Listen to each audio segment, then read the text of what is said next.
Hi guys, welcome to my channel. और guys आज मैं बात करूंगा इनपुट इम्पीडेंस टेस्टिंग, ये क्या होती है और इसको हम क्यों करते हैं।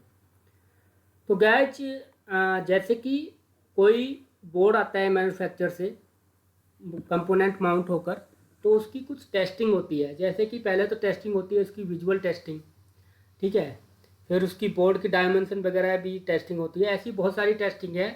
उसमें से ही एक टेस्टिंग है इम्पीडेंस टेस्टिंग। तो ये क्या होती है?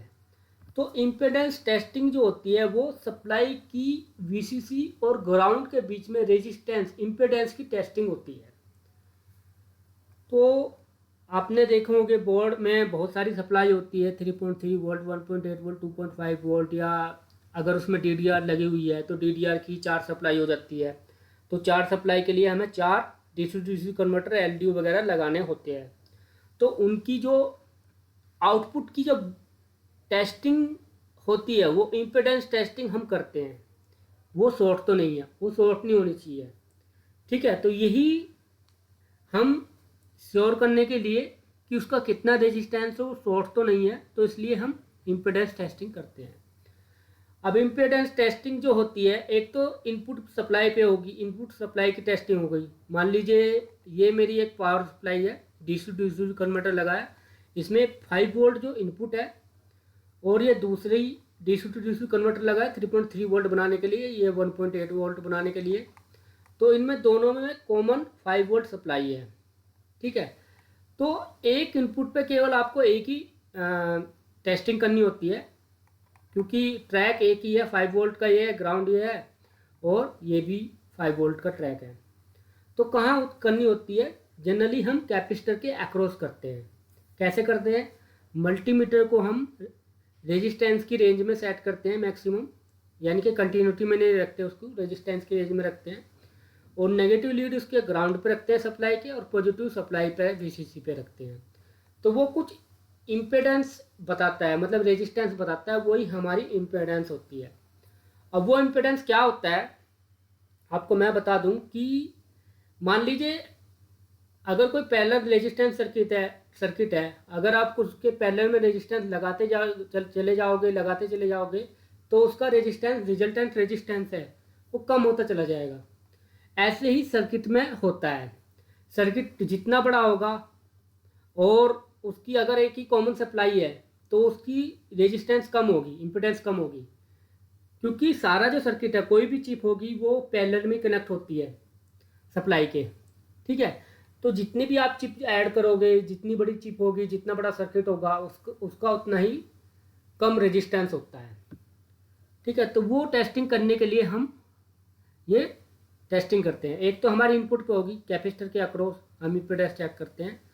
इसके जो अलग अलग रेजिस्टेंस आता है, किसी का 1 के आ रहा है, किसी का 4 के आ रहा है, किसी का 10 के आ रहा है, किसी का 11 के आ रहा है, वो सप्लाई पे और सर्किट पे डिपेंड करता है, ठीक है। एक तो इनपुट की टेस्टिंग होगी, इनपुट का हम नोट करते हैं। फिर जितनी भी उसमें एलडीओ या डीसी टू डीसी कन्वर्टर लगे होते हैं, उनका भी हम आउटपुट में इम्पीडेंस टेस्ट करते हैं कैपेसिटर के अक्रॉस। जैसे कि 2 कैपेसिटर लगे हुए हैं यहाँ पैरेलल में, आप इनमें से कोई से एक पे पॉजिटिव लीड यहाँ पर रखिए, नेगेटिव यहाँ पर रखिए और इम्पीडेंस नोट कर लीजिए।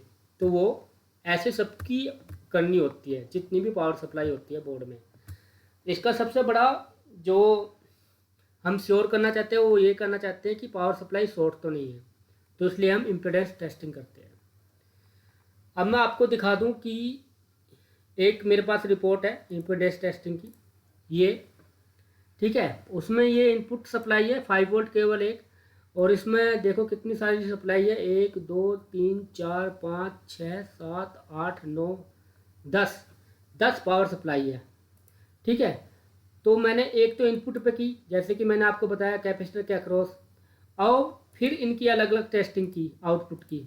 जैसे कि 5 वोल्ट से ये 0.85 वोल्टेज बन रही है, ठीक है।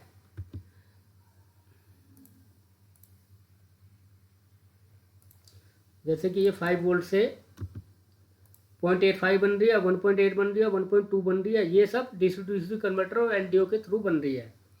तो इनकी सबकी जो ये आउटपुट है, इन पर हम इम्पीडेंस टेस्ट की मैंने। जैसे कि 5 वोल्ट की हमारी ये आई, ये 5.5 की ही है, ठीक है। 5 की 15 के आ रही है सबकी इम्पोर्टेंस, जितने भी बोर्ड है, ये बोर्ड नंबर है 1 2 3 4 5 6, जितने भी है 19 बोर्ड है, मैंने टेस्ट किया इनका।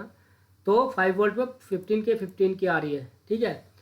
0.85 वोल्ट पे 2.3 ओम, 2.1 ओम, 2.5 ओम, ये सबसे ज़्यादा करंट का सर्किट है, ठीक है।